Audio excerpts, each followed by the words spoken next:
Yata kayo, Tinang. Ah. Oh, asan si Miguel? Sino to? Mano po, Itay? O bakit? Nag-asawa na ba si Miguel ko?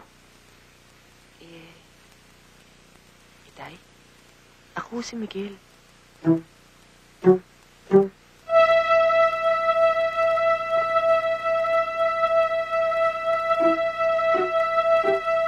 Miguel?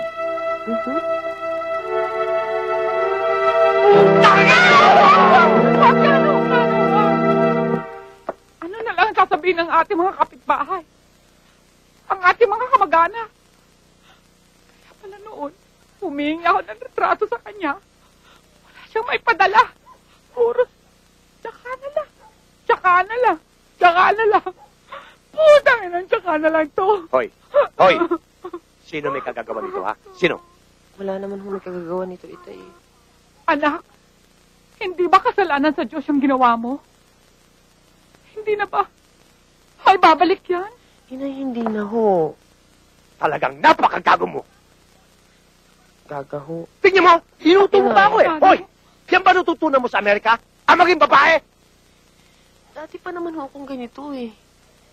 Nandito pa lang ho ako, ganito na ako. Ginusto ko na ho talaga to. Nagpupunta pa nga ho ako sa Lucena para lang makapagmuhir eh. Anong magmuher? Makapagdamit babae po. Bakla ka na noon pa. Tay, kaya nga ako kumuwi dito eh. Gusto ko makilala nyo kung sino talaga ako, kung ano talaga ako. Gusto ko matanggap nyo ko. Kasi mahalaga kayo sa akin. Kailanman, hindi ka namin matatanggap.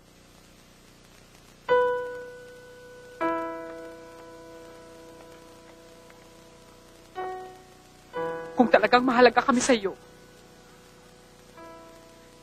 dapat nagpaalam ka muna sa amin bago mo ginawa yan. Nagpaalam mo ba ako sa inyo, papayag kayo? Ewan ko. Basta alam ko, nang ipinanganak kita, lalaki ka. Walang